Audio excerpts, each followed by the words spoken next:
Hudson County View, live and uncut. And I'm your host, the guy that lifts barbell plates, eats T-bone steaks, and still has a demeanor that's sweeter than a chocolate cake, John R. Heinis. And we got the latest and greatest in Hudson County news. And of course, we're in a special edition today. Obviously, we're normally here Wednesdays at noon at the Hudson Media Group. But today we made a special exception because the duration of our program will be spent with me sitting down with Jersey City Mayor Stephen Fulop. Of course, he's a Democratic candidate for governor.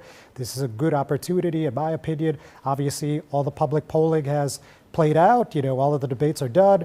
And right before the Memorial Day weekend, of course, we've got a lot of things to talk about, anything from transit to affordability to, of course, all this stuff with the political machine and the corresponding, voter turnout and the donations, contributions, all that stuff, and a whole lot more. So without further ado, we're going to get to it. We're just going to take a quick break with this word from our sponsors, and we'll be right back sitting down with Jersey City Mayor Stephen Fulop.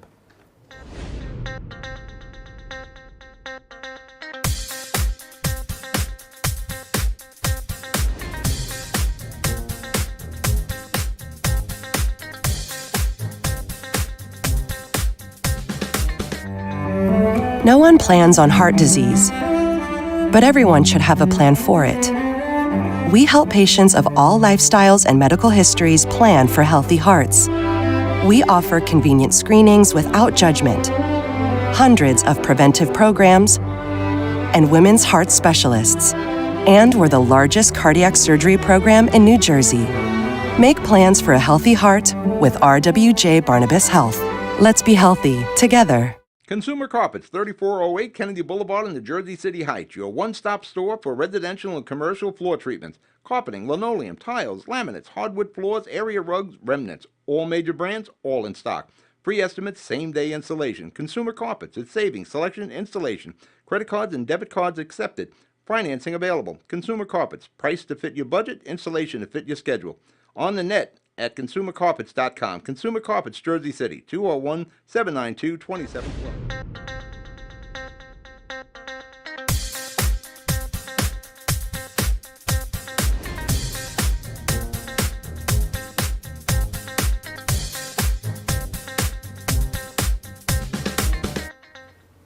Hudson County View, live and uncut. John R. Heinis. And I mentioned a few moments ago, today my guest is Jersey City Mayor Stephen Fulop, who's a Democratic candidate for governor. Steve, good to have you.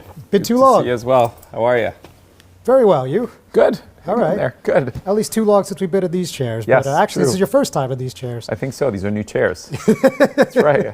So anyway, as I mentioned already at the top of the program, obviously, we're in the 11th hour, the championship rounds, whatever you want to call it. And interestingly, the Mikey Sherrill campaign released yesterday this internal poll that has her up 2-1. In my opinion, it looks like the past week or so she's trying to give the impression that this primary is over. So I'm sure you have some thoughts on that. Well, let me say this. I mean, I know for a fact that they spent the last couple of days prior to get 2 of the candidates out of the race. So they were trying really hard to get 2 of the 6 of us to drop and endorse her. And part of the messaging around that was that it was the only way they felt that they could stop us. That's fact, okay? And so you're 100% confident on that? 100%. All right. Okay. And I say that because that's not indicative of somebody that is up 16 points. And then when they couldn't get momentum around that, they released this internal poll that basically what that pollster does is he asks you a question, and then when you say that somebody other than Mikey, they'll take a second run at you, meaning I'll tell you some additional information and then let me re-ask the question. And you could tell that that happened because they have a very, very small undecided number there, 10% or 12%. And nobody in the state believes that the undecided is still 12%, meaning it's much larger. Any pollster would tell you that. And so what do I think? I think that they are nervous. And I think any reasonable person would say it's in the margin of error. And I think that that was a total fake trying to create a narrative to suppress voters and try and just create this perception that it's not worth coming out. Every indicator. Would you say that was a push poll? Yeah, 100%. I would say every indicator that I see on the ground, every single one, volunteers, lawn signups, random donations coming in, our phone bank, every one of them is like an A+. And so I go back to the fact that, they could release an internal poll. People should view it as an internal poll. And I think that come June 10th, we're going to upset the entire political establishment in the state of New Jersey. All right, so you're feeling pretty good. I feel good about where we are. We're working hard, and I mean, we just have so many volunteers, and it is something totally different than any of the other campaigns. So you came out real early, obviously, April 23 for a June 25 primary. Yeah. Obviously not a tactic Yeah. that you usually see in New Jersey, Yeah. if anywhere. What do you think about that as we're in the present day? You think there was, anything that needed some fine-tuning? You think it was the right call, something in between?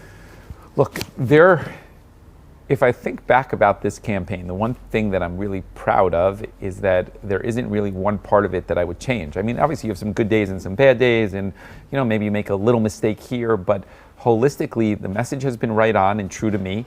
The policies have been true to me. I don't think I've capitulated for any political expediency. I think I'm doing something that can change New Jersey in a really meaningful way. And there isn't one component that I would change. I feel really, really good about the campaign that we've run, and I feel like we have a great chance to be successful on June 10th. All right, so you haven't been shy about pointing out your perceived shortcomings of Congresswoman Cheryl as a gubernatorial candidate. Yeah. I mean, that's been going on for months, but probably in the past, roughly month, let's say, she's returned fire a little bit, and there's been so many things said. I mean, we probably couldn't unpack them all, but let's start here. I remember her campaign manager said, you dropped out in 2016. Everyone thought you were going to run. Obviously, you ran for a second term, endorsed Phil Murphy.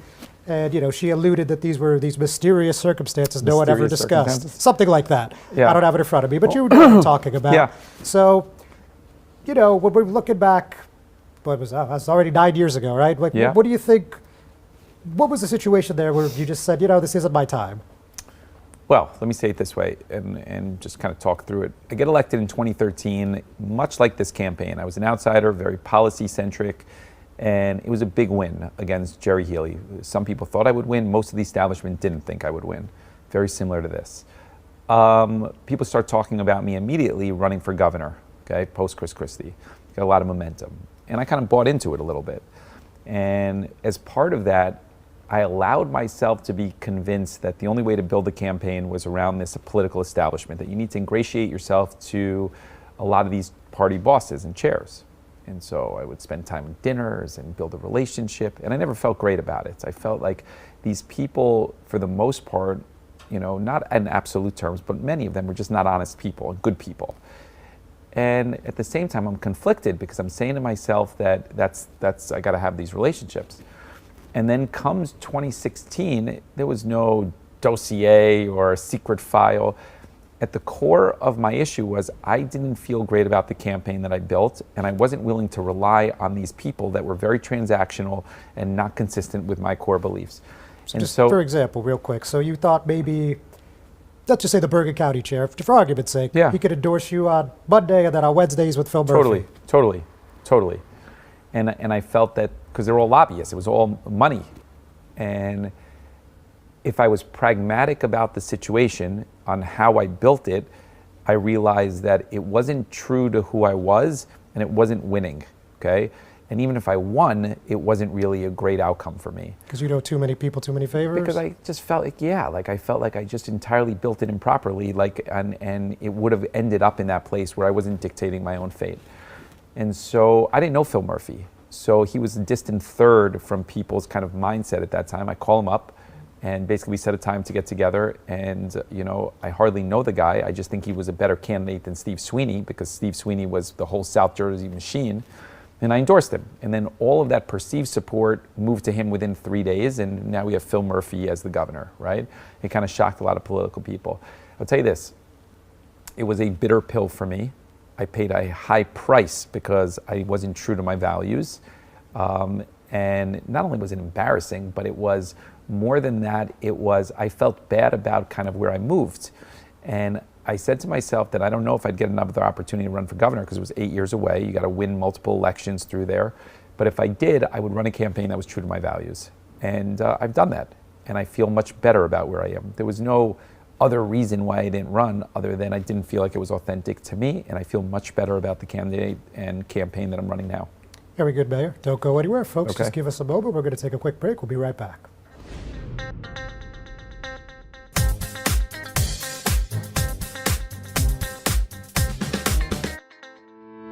Panapinto Properties, Jersey City, shaping the workplace with state-of-the-art office spaces and addresses your company desires. Building residences that define your home environment, adjacent to all modes of transportation with on-site parking available. The right address, the right lease. Call 201-521-9000 or visit online at panapintodevelopment.com. Panapinto Properties, building Jersey City for everyone. Burns Brothers Memorials, Monuments, and Markers, 787 Tunley Avenue, Jersey City. Hudson County's only monument maker, serving all faiths and cemeteries. Design, studio, and large inventory on site. Cemetery inscriptions and custom orders welcome. Burns Brothers Memorials, Monuments, and Markers, 787 Tunley Avenue, just south of Secaucus Road. Craftsmanship that will last for all eternity. Burns Brothers, Jersey City, Albert H. Hopper, North Arlington. Visit us on the net. Newport, the luxury waterfront community on the Hudson River, offers a quality of life you deserve in one of our many high-rise towers. With amenities such as the on-site Newport Path, light rail, Newport Town Square, 3 playgrounds, dog run, upscale restaurants, retail giants like Kohl's, JCPenney, Macy's, and Target. Morton Williams and Acme Supermarket are just outside your front door. A health and fitness center, skating rink, and medical facilities are also on site. Enjoy the New York skyline from our waterfront and various parks. Manhattan is just one pass stop away, or a quick ride through the Holland Tunnel. Nursery and private elementary schools all on site. 12-screen movie theater at the Newport Center Mall. Looking to visit? Stay at the Westin or Marriott Hotel. For more information, visit us at newportnj.com. Make lasting memories to cherish forever. It's incredible. It's you, Newport. Live like you want.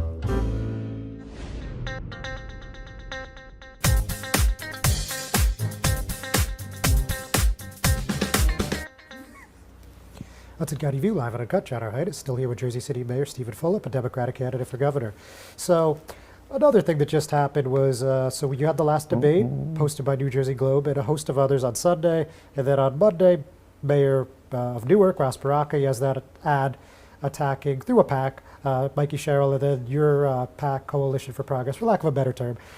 They have an ad, actually 2 ads have come out since then. And the Sherrill campaign had what I thought was an interesting response, which was you both were standing, you know, just a few feet away from her on Sunday, and you guys chose to let your handlers go after her instead. So what do you think about that mindset? Okay. First of all, it's not my handlers. I can't coordinate with those super PACs, and I don't know what Raz's situation is, but like that happens independent. Secondly, the way these debates work, okay, is I don't go into them thinking I'm going to attack somebody for the sake of attacking them. I go in there thinking I'm going to talk about the things that are important to me from a policy standpoint. If somebody says something that is ridiculous or untrue, I'll chime in. Like, for example, the week before we're talking about housing, and she said some ridiculous things about housing. And then she pointed to her credentials around housing and her experience that she's going to a ribbon cutting. That's what she said in the debate. Yeah, I remember. Right? I clipped that exchange. I'm going to a ribbon cutting. That's what it was. And it was a silly thing. And of course I'm going to say something in that kind of context, but I'm not going to just go out of my way on a debate on Sunday for no reason to attack somebody. There's no reason to do that. It's a conversation. If she said something substantive about education or substantive about taxes that was relevant, real, and that was wrong, and she didn't do any of those things, nothing relevant, nothing real, and nothing wrong, then what was the reason to attack her? You want to stay on topic. It's just like, yeah, it's like the way these debates work is it's a conversation. So if somebody asks you a question, they say, John, what do you think about the situation in South America with XYZ? You have an opinion. If I have a different opinion, I'll share it. Sure. And it's based on you having a substantive opinion. If you don't have an opinion, then there's no debate back and forth on this sort of thing. So that's kind of how I look at that. All right, makes sense to me at least. So now, so now when you fired the first shot, if you will, a couple weeks ago, yes, in that email blast, she said something to the effect through her campaign spokesman that this is a guy that has a long history of corruption. He's ingratiated with developers, and he was fine with the machine until he realized he wasn't going to get any endorsements. I'm paraphrasing, but you read it. Yeah, I read it. Yeah. So what do you make of that? So I think the fact that she is attacking me should tell you something about her concern, number one. Number two is my track record has been outside of the establishment, 2005, 2013. And just because I have a working relationship with somebody because we live in Hudson County and we're trying to move something forward, I think it's safe to assume that those people have never accepted me as part of the club. And that's okay with me. That's actually good with me. But you look at the situation we are today, so it's a silly thing for her to say. With regards to developers, okay? Yeah, okay. Show me an example of a quid pro quo. It doesn't exist. So if you have developers that support you because the city has a pro-growth policy and it's growing and they've gotten nothing for it, meaning no tax abatements because we did away with tax abatements for 8 years, then so what? Then so what? Where's the quid pro quo? For 12 years, we've run a scandal-free administration. Never perfect, but our office, scandal-free. So it's just silly. It's absolutely silly. You show me one mayor in the country that doesn't talk to a developer, and I'll show you a failing city, because real estate and investment are important to growth of a city. A growing city is a healthy city. And so, it's a silly argument. And the reality is that I think that most of the electorate is pretty wise to that stuff, and it doesn't resonate. How would you define scandal here? I think a scandal where somebody in my inner office was accused of a crime with a quid pro quo, if you're talking about development, that ultimately resulted in an indictment and a conviction that I didn't operate properly. Somebody directly close to me, a direct report of me, something like that. Okay, so I have 3,000 employees. I mean, you could have some guy that operates in some random department doing something wrong, and then we took appropriate action. But I'm talking about, when you right talk in your orbit. In my orbit. If you talk about if you use other similar administrations running for office, okay, use Newark as an example. Okay, they've had issues with regards to the core leadership with regards to indictments. That's true. It's fact. Okay. We haven't had those sort of things, okay? And we haven't because we run a scandal-free administration. And despite the fact that it's every single day that people are trying to poke holes in me, right? And nothing has ever come of it because none of it is ultimately true. There isn't another executive in the state of New Jersey, minus Phil Murphy, that has been more scrutinized than me. You've had the Jersey Journal for 12 years. You'd have you for 12 years, every day looking at stories and people pitching stories. And I suggest that if there was some big scandal of corruption, one of these reporters that have been assigned to me for 12 years every day would have found it. And the reason that they haven't found it is because it doesn't exist. So Cheryl throwing these stones and these rocks and whatever, it's not going anywhere because there's 12 years of track record. And the people in Jersey City, mind you, John, have elected me 3 times. Yes, hasn't happened in 70 years with record numbers. So that should tell you what the people in Jersey City think about that sort of stuff. Yeah. Pretty fair. We're going to take a quick break, Mayor. We'll be right back. Folks, we'll be right with you.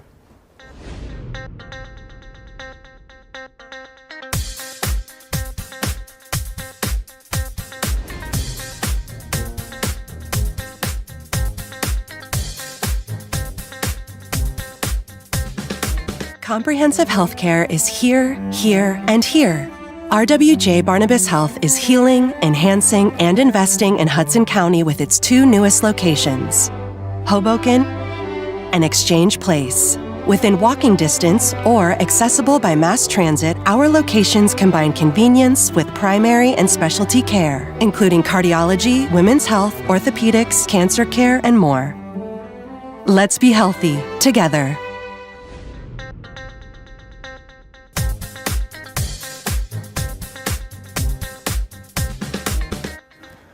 Hudson County View live and uncut. John R. Heinis, and I'm still here with Jersey City Mayor Stephen Fulop, a Democratic candidate for governor.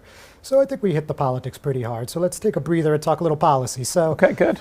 So on this week in particular, you stood with a bunch of activists, Hudson County Complete Streets, Safe Streets JC, and many others. Some actually that I hadn't even heard of before, believe it or not. But anyway, the point was talking about improved path service and connecting the path here in Hudson County to the Newark International Airport. So why did you think that was an important thing to lend your support to? Can I tie it back into the politics as well? Why not? Okay, all right, fair enough. So first of all, transportation is a key part of what I'm running on, and I have a lot of experience on it, both on with VIA and bikes lanes and Vision Zero and Complete Streets and Safe Streets and all of it. Nobody has a track record like we do in Jersey City. That's a fact, okay? And I'm very familiar with the issues around New Jersey Transit and the turnpike widening and congestion pricing and the path. And I stood with these people because I understand the issues, and you need Trenton and the Port Authority to lean into helping them.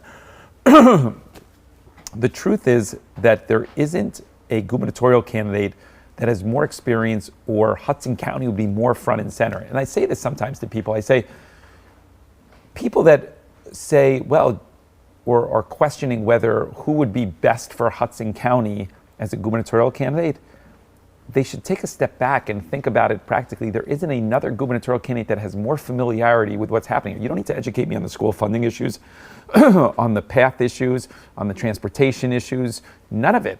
And so the hope is that come June 10th, and I believe that the Hudson County people will recognize the fact that who can deliver most, and I'm personally invested. My family is there ultimately. So that's where we go. I appreciate the water. Yeah. I'll grab it, okay? Yeah, go ahead. Go ahead. All right, very, very good. And I mean, obviously I don't want to speak for you, but I belief is that your two plans, and I'm sure you feel good about all of them, but I think the ones that you feel the best is probably your transportation plan and your housing/affordability plan. Is that about right? Yeah, and I'm passionate about sustainability. I like our environmental and sustainability stuff. So I like all of our plans, actually. I kind of like our healthcare initiative. So I feel like I'm more detailed than anybody else, and I feel like I'm going to be able to accomplish a lot of that stuff. But transportation is a core part of it, and I think that if you're a resident of Hudson County, the obvious solution, because the person that knows the most about Hudson County and will be able to deliver for Hudson County on day one. Again, I have 3 kids here. I have a wife here that has multiple businesses, a small business. I mean, the background and how intertwined I am with Hudson County should speak volumes to any resident here, beyond these political bosses that try to fight over their personal politics and their personal gains. The hope is that a normal resident looks at the practicality of, wait, the guy is the only guy running from Hudson County, and he's been a good mayor for 12 years. Not perfect, but a good mayor for 12 years. I think I should probably give that guy the benefit of the doubt. Well, on that point, it's an interesting point because the HCDO gala 2 weeks ago, Craig Guy, if you watch that clip, he said something to the effect of, Mikey Sherrill would be the best governor for Hudson County since Phil Murphy, one of the best. I don't want to put a number on it, but in a long time. Look. And he kind of insinuated, whether he meant to or not, that this would be like a third Murphy term, and that would be a good thing for Hudson. So first of all, a third Murphy term is not going to win statewide. Let's start there. If you're the political establishment candidates, you have no chance of success in November because there hasn't been in 70 years a Democrat elected. And Chitterelli is going to outline whoever that Democratic establishment candidate is, which is Mikey Sherrill in this point, 4 more years of Phil Murphy. And you can't walk away from it if you have the same consultants and infrastructure and policies. So that's a starting point. Secondly, look, Craig is not a decision maker. Craig is a person that has been placed in that position and just happy to be there as part of the political establishment.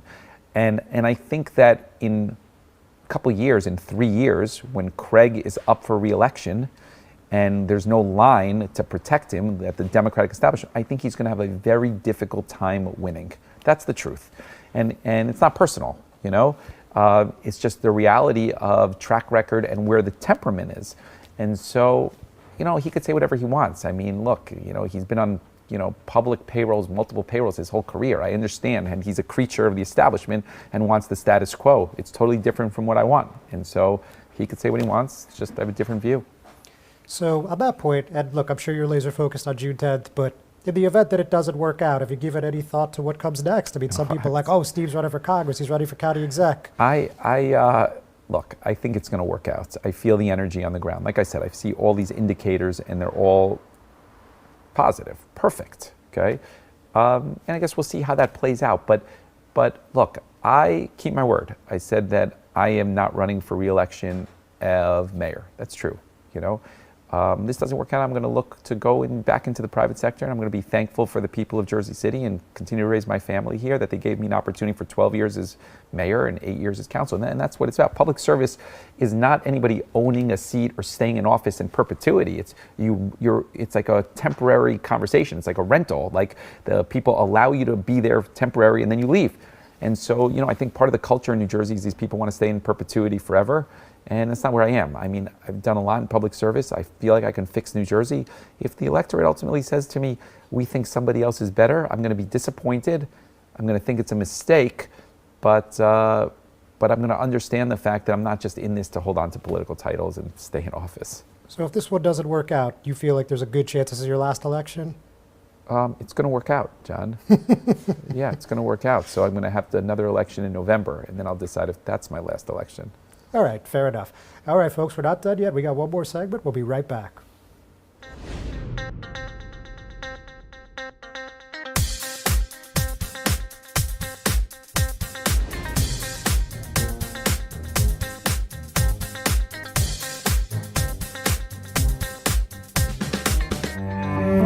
No one plans on heart disease, but everyone should have a plan for it.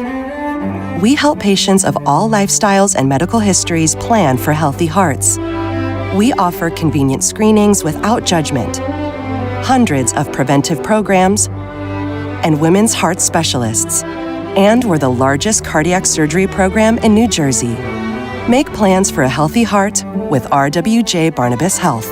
Let's be healthy together. Consumer Carpets, 3408 Kennedy Boulevard in the Jersey City Heights, your one-stop store for residential and commercial floor treatments, carpeting, linoleum, tiles, laminates, hardwood floors, area rugs, remnants, all major brands, all in stock.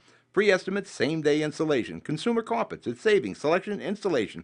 Credit cards and debit cards accepted. Financing available. Consumer Carpets, price to fit your budget, installation to fit your schedule. On the net at consumercarpets.com. Consumer Carpets, Jersey City, 201-792-2712.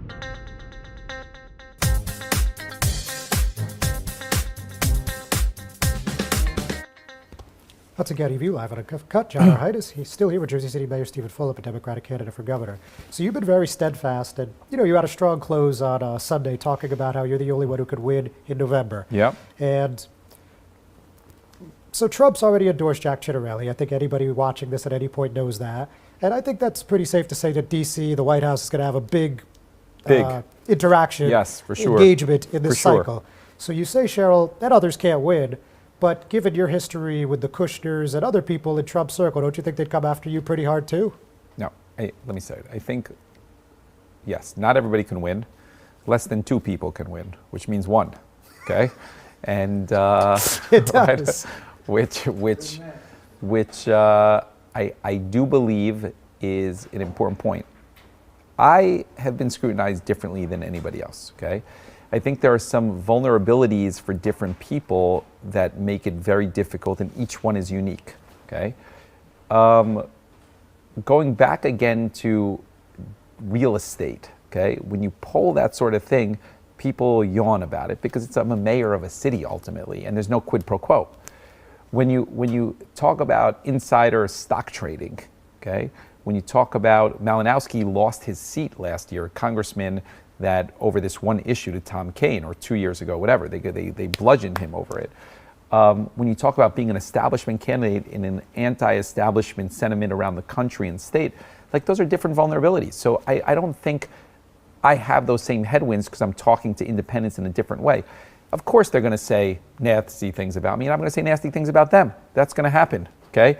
But the question is, how do you move independent voters? And if you are too close to the Democratic establishment, your starting point is problematic.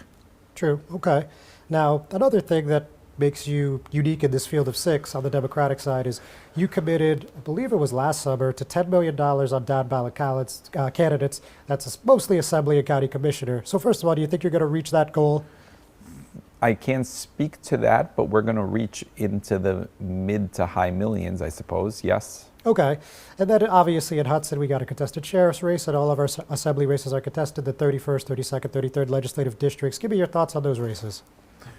Okay, let me say, and I don't have clarity into the exact dollar amount because a lot of that stuff comes from super PACs and like whatnot, so I don't really know all of it. But on different races in the county, yeah, I think you're going to see the assembly people in the 33rd surprise a lot of people. I really do. I hear it on the ground. I think that people think that, just because, history has gone one way, that they think that the 33rd will always go that way. I think people are going to be surprised.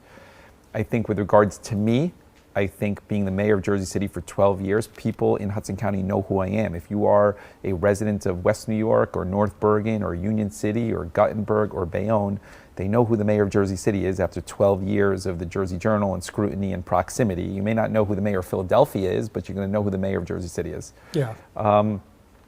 And I think that Youssef and Jessica are phenomenal candidates. I think they're going to do great. And I feel great about Barbara and Jackie. I really feel great about the entire team that we're with. Sure, and Shalary as Shalary. well. And I think Shalary wins. I think Shalary wins because I think that, the reality is that I think he will do better in the 33rd than people think. I think he'll do better in the 32nd and better in the 31st. I think he's going to overachieve, and he's got a history of it.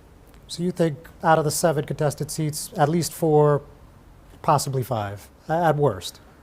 We're playing for 7, right? That's the truth. Hard to tell, but I think that people will be surprised on June 10th. Okay. And if you do get elected, not just for the nominee, but if you win the election in November, then... I'll come back here.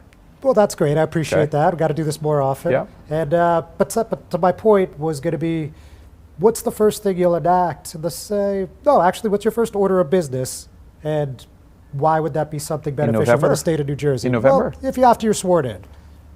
Look, I outlined the first 10 things for like the first 2 months. They have to do with the turnpike widening, they have to do with congestion pricing, they have to do with ranked choice voting, they have to do with some taxes on the wealthiest people. Like I've outlined it in very, very specific steps. I think I posted something actually about it, but here are the 10 things that I prioritize, and here's the 10 things I'm going to move forward. So I think there's a lot of things to do that Phil Murphy hasn't leaned into, but I would probably start on those things, because they're easy to lean into and easy part of my core values. You need a big runway to do those. So those would be the starting 4. Okay. And finally, Steve, we're almost at time. Time flies when you're having fun. Yeah. So, for the primary voter out there that's like, this guy's a slick career politician. He says whatever he's got to get ahead. Not really my cup of tea. Whatever it might be. Yeah. What would you say to those people to appeal to them ahead of this June 10th primary? Look, I've been a full-time elected official for 12 years as the mayor. Prior to that, I was in the private sector my entire life, which is the majority of my life, and prior to that in the U.S. Marine Corps. Okay, so again, if you look in facts and you're rooted in reality, it's not really true saying a career politician. But regardless, 12 years as mayor, best Renaissance story in New Jersey, maybe in the country. It didn't happen by accident. And the reality is, while we're not perfect, Jersey City has thrived, and Hudson County would thrive under a Fulop administration in Trenton more than any other time in its history. That is a fact. And so I hope people recognize that on June 10th, and I think they will. Oh, and real quick, regardless what happens June 10th, would it be fair to say that you are committed to making sure Jim McGreevey is not the next mayor of Jersey City? Look, I'm not going to say that because I'm not getting involved in this mayor's race at this point at all. Okay. When somebody does something, and go back to what I said about the debate conversation, right? It's not like I unilaterally look to pick fights. When somebody says something that I think is grossly mistaken, I comment on it. So sometimes people could perceive my perspective on Jim or James or Bill in a different sort of context. I have a personal relationship and friendship with Bill O'Day. I'm going to tell you that. I think he is a phenomenal public servant and elected official. And I think as he gets his message out there, more people will gravitate towards him. I do believe that. But, Joyce, James, Jim, all decent candidates, good candidates, and all kind of have a lane where they could win. It's very similar to this gubernatorial election where it started and you have 6 people and each of them could articulate a pathway to win, which was true. Some had a little bit more narrow and wider, whatever. But all 6 of us had a pathway. It is true that in the mayor's race in Jersey City, it is similar situation. All of them have a pathway, all. It's just a matter of resources and message and who organizes correctly on the ground. Because again, politics are local. It's blocking and tackling in local sort of situations, and who can galvanize volunteers and people because they believe in a vision. Very good. Mayor, best of luck. Hey, good seeing Thanks you, for John. coming in. Be good. Thank you. You too. Ladies and gentlemen, thanks for tuning in. Really appreciate your time. We'll see you next week.